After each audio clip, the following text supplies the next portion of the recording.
بسم الله الرحمن الرحيم.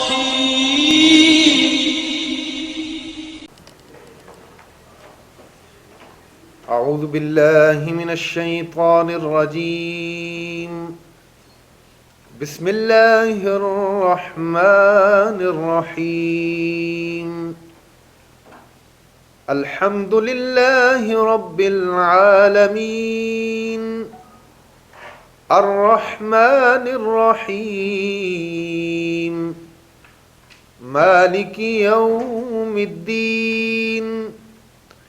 إياك نعبد وإياك نستعين. اهدنا الصراط المستقيم، صراط الذين أنعمت عليهم غير المغضوب عليهم ولا الضالين.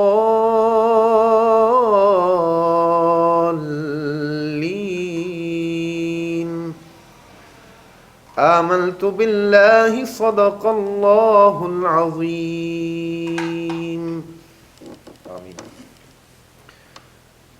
I've started with the recitation of Surah Al-Fatiha. This is our opening session. So I've started with the opening surah of the Quran Majid, and I'm just going to begin also with a couple of verses in praise of our noble and beloved Master Rasulullah sallallahu alaihi wasallam in the form of the Qasida Burda of Imam Busiri, as this is a course that's built around the works of Sufi poets. One of them is also Imam Busiri alayhi rahmah, and so I think it'd be apt for us to begin with a couple of verses, and then inshallah we'll begin our discussion for today.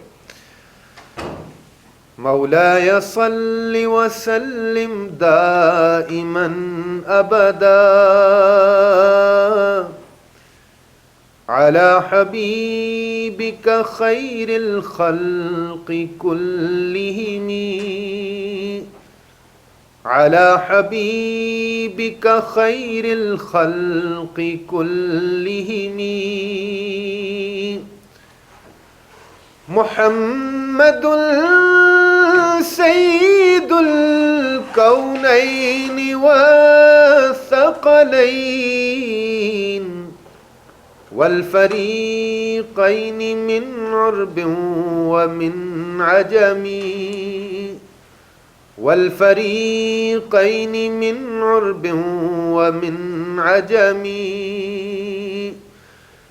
هو الحبيب الذي ترجى شفاعته لكل هول من الأهوال مقتحم،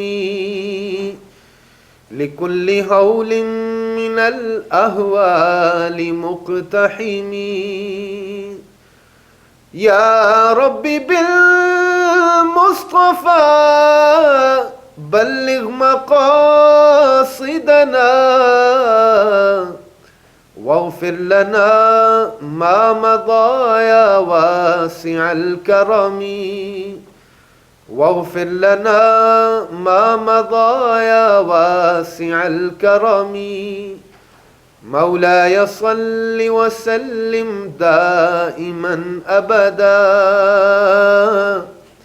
على حبيبك خير الخلق كلهم، على حبيبك خير الخلق كلهم. نحمده ونصلي ونسلم على رسوله الكريم، أما بعد، فأعوذ بالله من الشيطان الرجيم. بسم الله الرحمن الرحيم.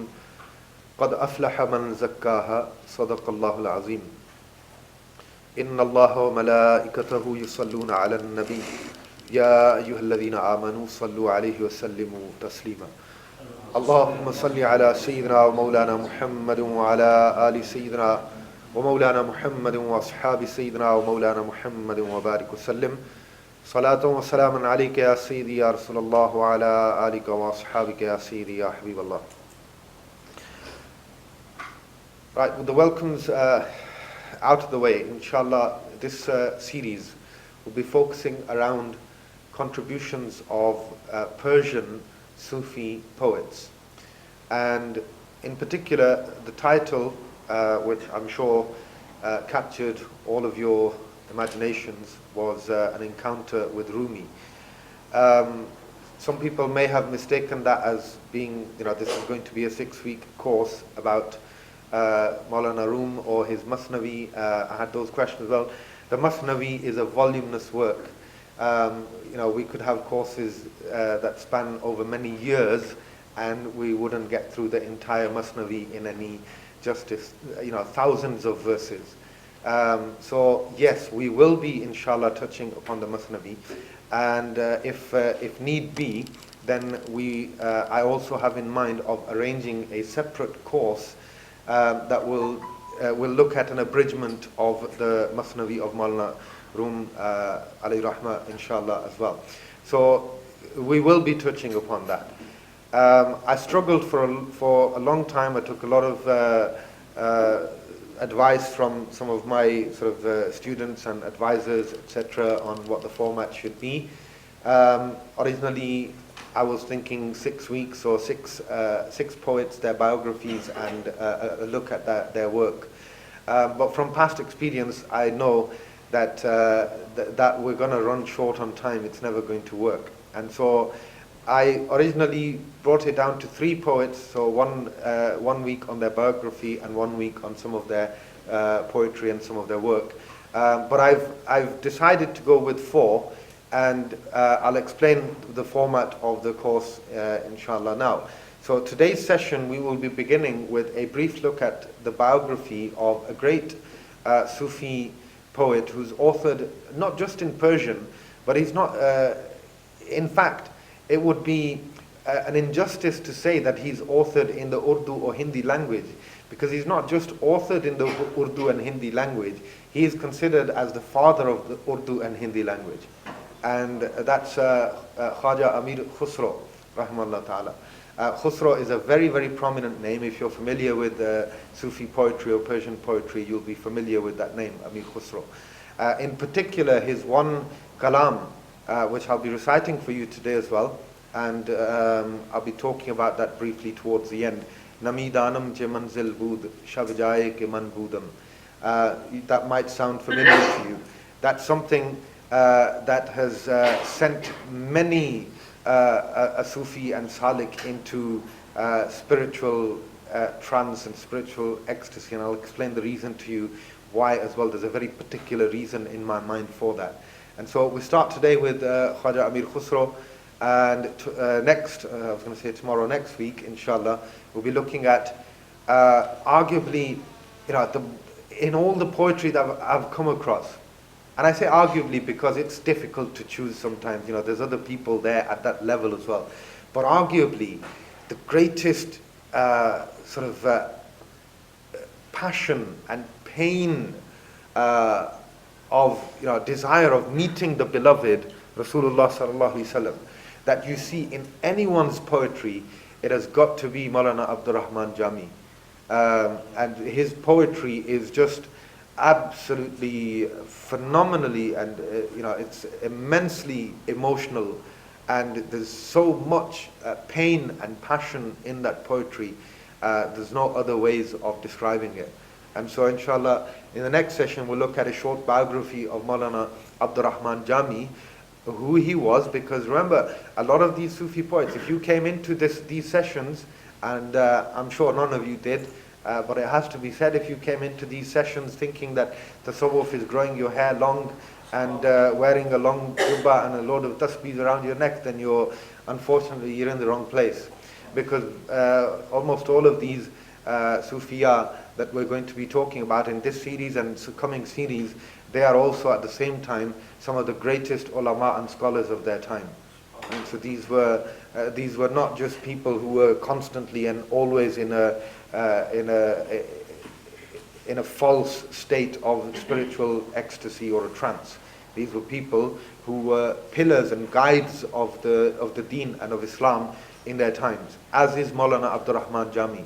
And so we'll look at who he was, and it's the fact that these people were so prominent in the field of knowledge, and they were the greatest ulama of their time, that makes the love that they've shown towards the Prophet sallallahu alaihi wasallam, it gives it that much more sort of emphasis and impact. And so that's the next one. And then inshallah we'll be looking at two individuals who are very closely related, Sheikh Fariduddin Attar and Maulana Rumi, or Maulana Rum, as he's also known, Mevlana. We're going to be looking at those two in the last 4 weeks. So I've dedicated a longer portion of time for each, because we'll talk about their biographies and their works in more detail. And there's a connection between the two. Although there's so many poets that I could have brought in, right, who have been... Rumi has been one of the greatest inspirations for poets of all languages, to the extent that Iqbal, Dr. Iqbal of Pakistan, the great philosopher and great poet of Pakistan, he says that Maulana Rumi is my peer. He's my spiritual guide. Right? So, living centuries apart. And, in Pakistan, and a lot of his work actually is in Persian. I considered including Dr. Iqbal in here.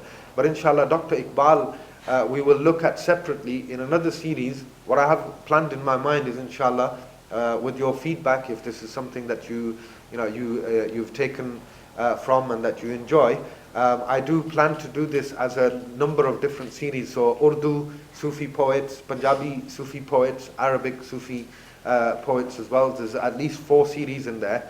And we can look at different people from different parts of the world and how they showed their love for the Prophet ﷺ through their poetry. And Dr. Iqbal, inshallah, if we come to it, will come into the Urdu series, and in particular, we'll look at his shikwa and jawab-e-shikwa, the complaint that he wrote, which ruffled many feathers at the time, to the extent that there were calls for fatwas of kufr against him and so on, and which forced him to write the jawab-e-shikwa, the answer to his complaint as well.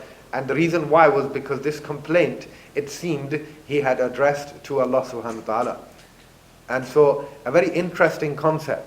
But anyway, we're getting ahead of ourselves. So let's make a start at least on this particular series.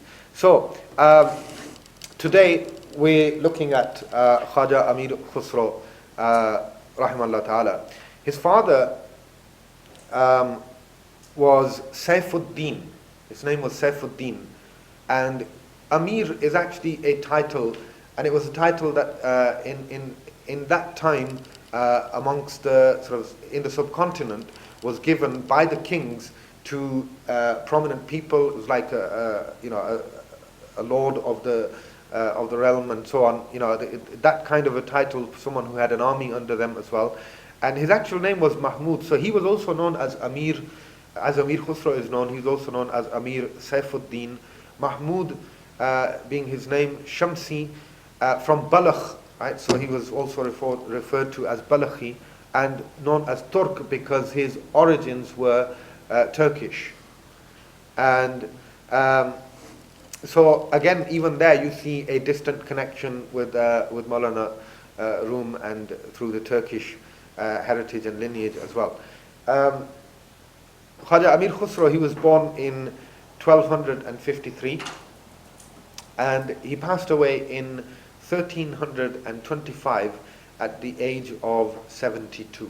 You may find some slightly differing narrations, but you will find that his age is mentioned around between 70 and 75. So 72 according to this narration. He was born in a place in India by the name of Patiali, and this is in the Indian province of Uttar Pradesh, or also known as UP. He was born there. This place where he was born, the exact location, some say that later it has now, or in later times, it has become known by his name as Khusro Nagar. Nagar means locality, and so it became known as Khusro's locality, Khusro Nagar. So that's the kind of impact that he's had locally. But inshallah, we'll look at the kind of impact that he's had beyond that as well, because his impact goes beyond localities and also beyond borders of time as well. And that's the reason why, after 800 years, 900 years, we're sitting here talking about Amir Khusro. So he's somebody who's had a major impact.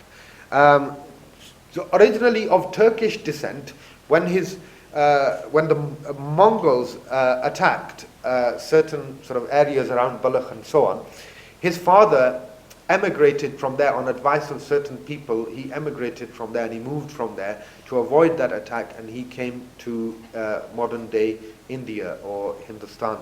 And he took up work in the military.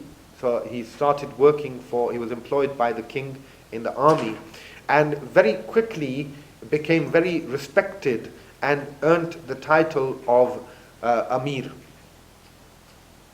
So he gained a lot of respect and fame very, very quickly and earned this title Amir, and then he was given a whole battalion under his command. And so Amir you can think of as commander, in those days, commander in arms, and so he earned that title for himself very quickly.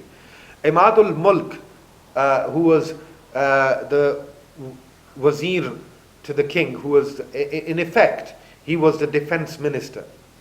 Right? He was the wazir to the king, effectively the defense, equivalent to what you would say as defense minister to the king of that time. And he saw obviously something within Saifuddin, Khaja Amir Khusro's father, and so he gave him his daughter by the name of Daulat Naz. He gave her into his nikah, and so he gave her hand for marriage to Amir Khusro's father. And from that marriage, he then had 3 sons, one of them being Khaja Amir Khusro, and 1 daughter. The whole family was actually very religious and very academic, and they were all people, his brothers as well, Amir Khusro's brothers and his father. You'll hear shortly what their connection was to other Sufiya at the time. At the age of 6, his father then moved again from where he'd come into India. He moved to Delhi, and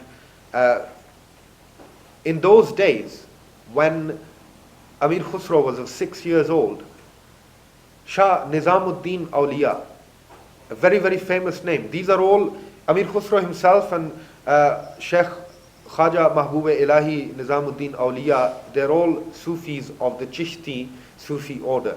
So this is something very close to my heart personally, because as you'll know, I've Sial Sharif, where I've given my Astana or sort of Dargah where I'm associated with, I have the honor of being associated with, not worthy of, but I have the honor of being associated with, is part of the Chishti Sufi order. It falls above, in terms of when you look at the Shajra or the spiritual lineage, Sial Sharif falls above Gola Sharif, as some of you may know the name, Pir Meher Ali Shah, rahmatullahi ta'ala alayh. He took his fairs and his bai'ah from Sial Sharif. Right? So it falls just above there. So this is something that I have a personal affinity with anyway. So these are shuyukh from the Chishti Sufi order. And so Khaja Nizamuddin Awliya, also known as Mahbub Ilahi. Mahbub Ilahi means beloved of Allah subhanahu wa ta'ala. And that was one of his titles, that's what he was known as. Right? So Khaja Mahbub Ilahi or Nizamuddin, his name Khaja Nizamuddin Awliya of Delhi. That was the time when he himself moved into Delhi. So Khaja Nizamuddin Awliya moved into Delhi, came to Delhi around that time, and he was living there. And not only was he living there, he was living in the home of Khaja Amir Khusro's maternal grandfather, his Nana. Right? So they'd relocated to Delhi, where they were staying, where his father was staying with his in-laws, and so effectively Khaja Khaja Amir Khusro was living in the same home as Khaja Nizamuddin Awliya. Right? So that's where the close connection begins from, right at this tender age of 6. And then by age 7, his father was martyred, he was killed in battle. And so he then grew up under the care of his maternal grandfather, his Nana, who was the defense minister to the king.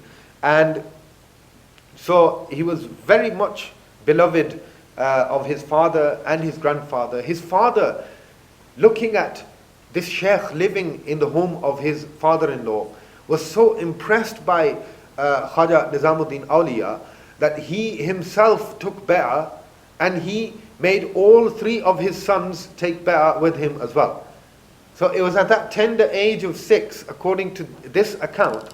There are other accounts of him going later to visit the sheikh, and then being inspired to write some poetry as well, thinking that if my sheikh really can change my heart, he should be aware of what is in my heart, so I want him to respond to my poetry. And he asked, I'm only going to come in if you're going to actually, if you're going to bless my heart.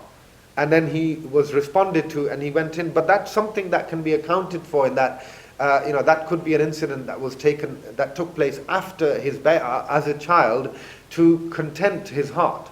So he took bay'ah at that early age because of his father's encouragement, and so they all became murids and disciples of Khaja Nizamuddin Awliya, who was quite young. He was in the prime of his youth himself at the time, and he'd come to the purpose of him coming to Delhi he was in his late teens at the time when he came into Delhi, and he came to complete his religious studies and his studies in the course of Qadi, of Qada, of being a judge.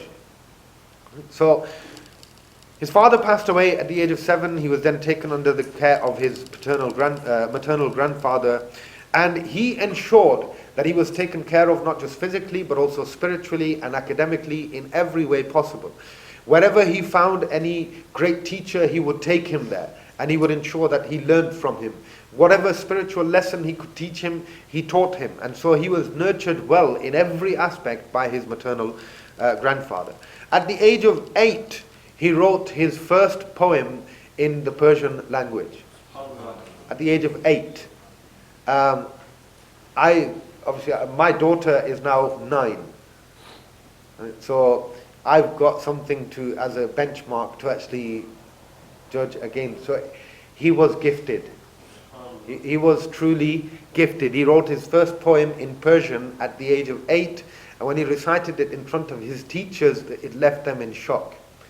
Right? That this kind of eloquent poetry, and the class of poetry coming out of the mouth or from the pen of an 8-year-old was truly remarkable and miraculous for them. And so he remained under the care of his maternal grandfather for 10 years. Right? From around the age of 7 to about age of 17, 18. Right? 10, 11 years he remained under the care of his maternal grandfather, who then passed away when Khaja Amir Khusro was 18 years of age, and his grandfather at the time was 113 years old. So he was someone who lived a long life, and who had a lot of experience and education to teach him. At 18 years of age, he himself then enlisted in the army, and he joined the king's troops and ranks. And very, very quickly, just like his father, he gained a lot of respect and notoriety within the army. It was at that age of 18 that his first compilation actually came into publication. So he's one of those people who actually achieved fame and notoriety in his life at a very early age. Some poets, they actually come to light afterwards. For example, Sheikh Fariduddin Attar, some of his works only really caught the limelight after he passed away, and so on. So we're going to talk about him separately. But this is somebody who achieved a massive fame and notoriety during his life and very early in his life.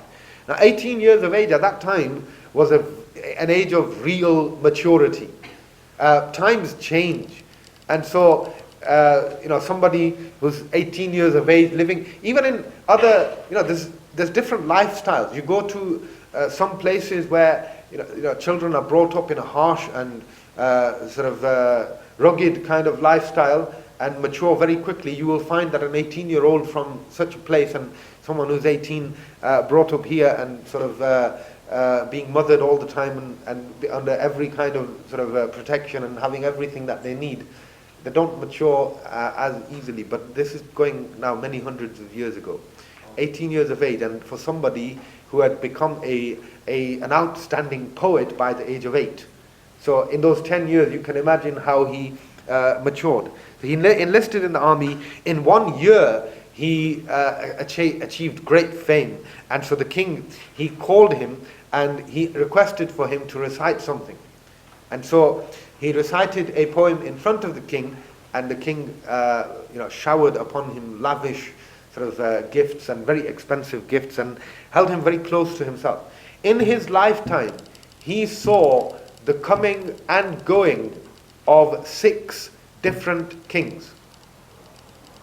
Now, there's a lot of info, and mainly political info, about Amir Khusro, which we could go into, but we don't have the time to go into that. Around these different kings and how they came onto the throne and how they were, whether they died or they were killed or they were removed, all of that information is available, but it's not really directly related to Khaja Amir Khusro. It's more about the political climate that he was in at the time. What is interesting though is that often you find that different kings coming, having different loyalties and so on, positions change. But Khaja Amir Khusro remained a close advisor to all 6 of these kings, and even the 7th one that took to the throne during his life. Right? So 7 different kings. And so around 1283, when the Mongols attacked again India, he had moved, by that time, with changing of kings, he'd actually moved from Delhi to Multan, which is now in modern day Pakistan. So he'd moved from modern day India into modern day Pakistan. Obviously that border not being there then. He moved to Multan, and in 1283, when the Mongols attacked Multan, the king, who was not just a king and his employer, but a very good friend of his, was killed by them. And there's 2 different accounts. One is that Khaja Amir Khusro was taken prisoner, and he was taken to Balkh, and he was imprisoned there for 2 years. The other one is that he was taken captive. His captor, one of the Mongol soldiers, tied a noose around his neck and dragged him, tied him on one end of the rope, tied that to the back of or to something on the horse, the saddle of the horse, and on the other was around his neck, and he was dragged in this way. And some count this as one of his spiritual miracles, his karamat. Being dragged in this way, the soldier and the horse, they traveled so fast and such a distance that they became so thirsty that they couldn't withstand that thirst. They came to a water source where it was Allah subhanahu wa ta'ala's doing that both the soldier and the horse were killed or they drowned. And because Amir Khusro was trailing behind on the rope, he was saved. And so he says that with great difficulty, I untied the rope and I somehow managed to make my way back to Delhi. So went through some difficulties in his life as well. This period of Multan is really very colorful in the life of Amir Khusro and his works, because it was a period, it seems, that he enjoyed in his life a great deal, but also of great sorrow as well. The death of his friend, the king, and then being captured, and then having to free himself and coming back to Delhi. It was a difficult time for him as well. He came back to Delhi, took up residence with his mother, and he locked himself up in a room. He wouldn't leave his room. And he took up residence with his mother. He wouldn't move from the room. And eventually, and he was writing, constantly writing. So Amir Khusro has many, many works, thousands of couplets long. So this is one thing to remember. With any of these poets, if you're thinking that would be able to do justice to any significant work of theirs within 6 weeks, then unfortunately that's not true. But this is to give you an idea of what true tasawwuf actually is.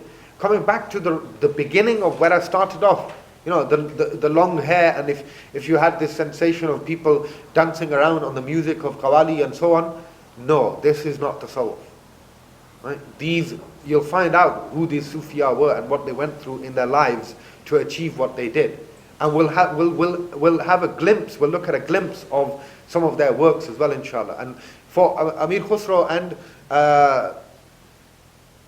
Maulana Jami, rahmatullahi alayhi, I've selected short poems. One of Amir Khusro, one of Maulana Jami, you'll find out next week. I've selected 2 short poems because there's no point even looking at one of their major works, because just to do an introduction of that work, it would take us very, very long. So inshallah, like I said, there's a potential here for many different series, like a series on the Masnavi standalone.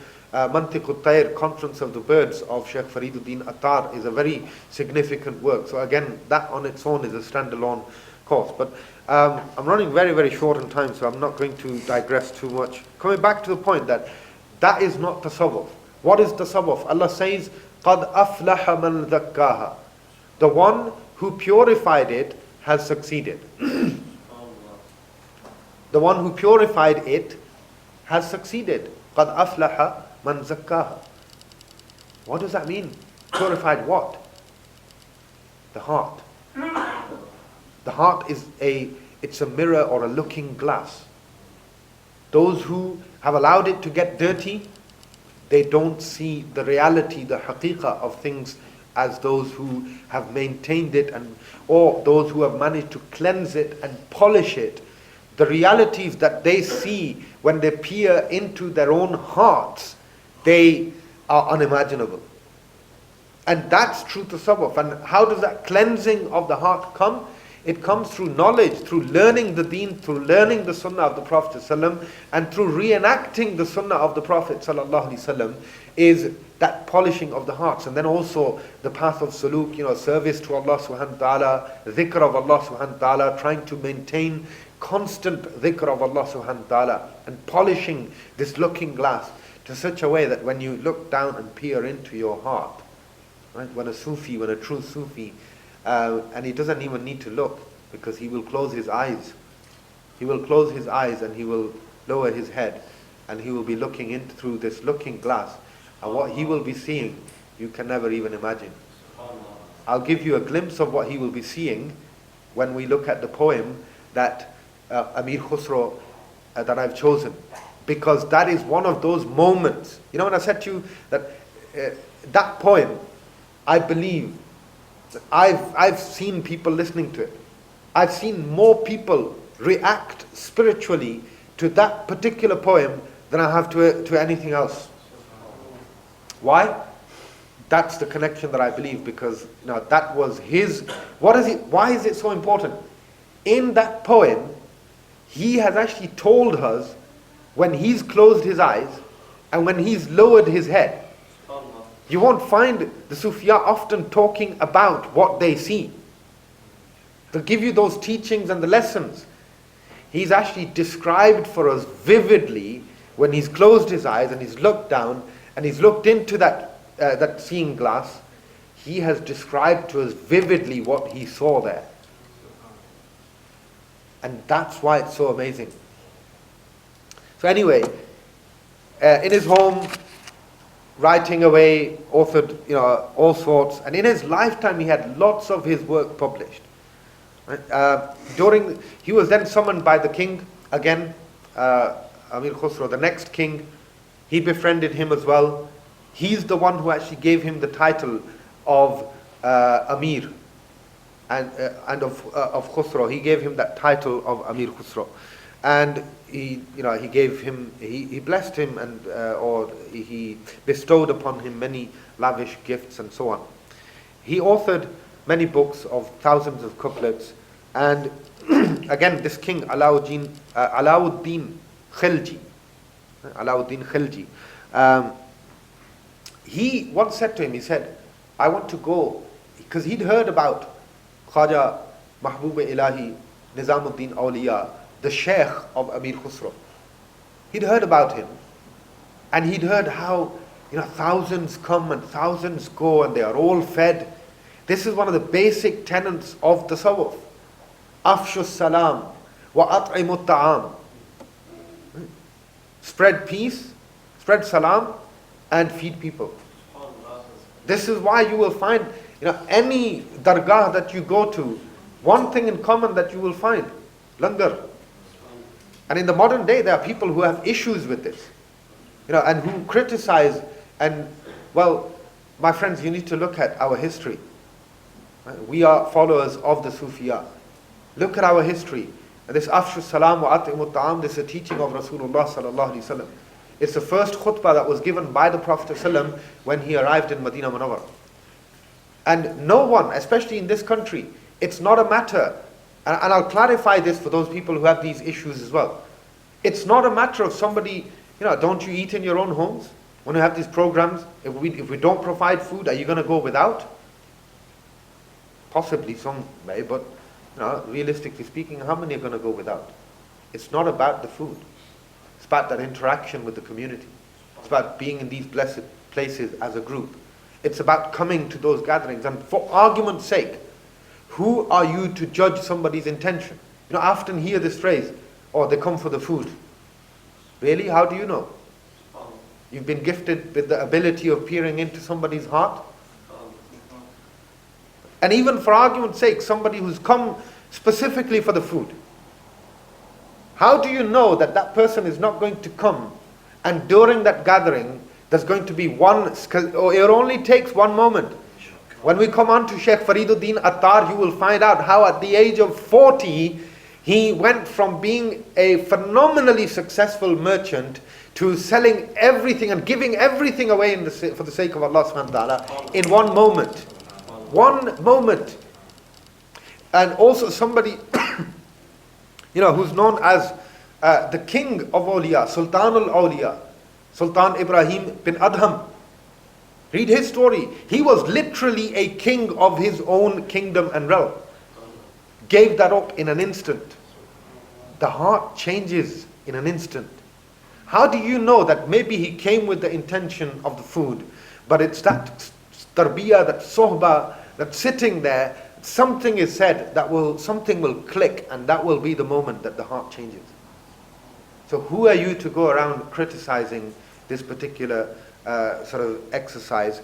But anyway, coming back to the point, the king, he said, I'm going to have to finish on this, and we're not going to be able to read the poem today. We'll be looking at that. I'll recite one or two verses for you as the conclusion. The explanation, and there's a special background to that poem. And really, believe me when I tell you, you are looking into, you will have the experience. When I explain to you, you will have the experience of looking at what Amir Khusro saw when he closed. And it wasn't just his eyes that were closed. He was sitting in front of one of the greatest awliya of his time. Sheikh Abu Ali Qalandar. He was sitting in his presence, and he had his hand placed on his chest, on his heart. He placed his hand on his chest, and he said to him, Khusro, close your eyes and peer into your heart. What did he see? That I will explain to you next week. But I'm just going to finish off this particular incident about the king here. He went to Amir Khusro, and the king said, I'm going to find out what is the source of his wealth. Where's all this money coming from? That's something that people have issues as well with. But the fact is, I can tell you stories personally that I can vouch for and know of, and many ulama will vouch for you, of people who have spent vast amounts. They've spent so much in the way of Allah subhanahu wa ta'ala that governments have tried to come in and interject, and they've tried to take over, and they have failed as governments. Right? And one of those is the Grand Sheikh of Gulhar Sharif in Kotli in Azad Kashmir. The masajid that were built, a true wali of Allah subhanahu wa ta'ala in our times. And no one knew. That the government tried to intercept as well, and they couldn't, they didn't know. They didn't know where and it was coming and how it was being funded. This is the same thing that the king tried to do at the time. He said, I'm going to go and I'm going to go undercover and I'm going to go and see where his wealth is coming from, what's the source of his wealth. And so Amir Khusro went to his sheikh and he told him, he said, the king is intending to come to you undercover to see this. And so he asked, he said, Khusro, what's your suggestion? And Amir Khusro said, meet him. And he said, no. He said, there's two entrances to this place. When royalty comes in from one entrance, Nizamuddin Awliya leaves from the other entrance. I don't want anything. And you know what that reminded me of when I was researching, when I was writing this down, it reminded me of the incident of Sayyidina Shaykh Abdul Qadir Jilani rahimahullah ta'ala. When the Khalifa at the time sent him the gold coins in a bag, in a sack. What did he say? He initially refused. And then when he insisted and insisted, he took a hold of them and started squeezing them. And blood started pouring out of that gold. And he said, if I didn't have the fear of Allah subhanahu wa ta'ala, I would squeeze and squeeze and squeeze until the whole of Baghdad would be flooded with blood. He said, this is the blood of those people that you have pillaged in order to collect this wealth. I don't want it and I don't need it, take it. Such are the men of Allah subhanahu wa ta'ala. And so, but then, Khaja Nizamuddin Awliya, he said to Khusro, he said, what's going to become of you now? Now what happens if the king, I'm going to leave, I'm not going to meet him. But if the king finds out that you've disclosed his secret to me, what's going to become of you? No, his response was, he said, if I didn't tell you as my sheikh, as my spiritual leader, as my guide, if I didn't come and tell you what his plans were, that would have been the death of my iman. At the most, what is he going to do if he finds out? It will be the death of my body. Right? If I had betrayed you, it would have been the death of my soul. And if he finds out now, what's the most he can do? It will be the death of my body. And so, those couple of verses, Namidanam che manzil bood shab jaye ke manbudam. Namidanam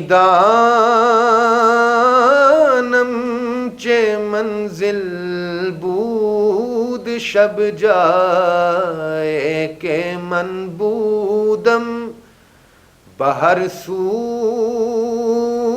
rakse bismil bood shab jaye ke manbudam. Khuda khud mere majlis bood andar lam ka khusro. Muhammad sham mahfil bood shab jaye ke manbudam. Muhammad sham mahfil bood shab jaye ke manbudam. He says, Namidanam che manzil bood shab jaye ke manbudam. I don't know, what an amazing place. I can't explain to you the place where I had the fortune of spending the night. Bahar su rakse bismil bood shab jaye ke manbudam. In the place where I spent the night, there were people who were in such a state of spiritual pain and yearning that you would find a bird in when it's been slaughtered and it's flapping its wings around. Right? That's the state that they were in. And then eventually he finishes off the last couplet of this poem is Khuda khud mere majlis bood andar la makan khusro.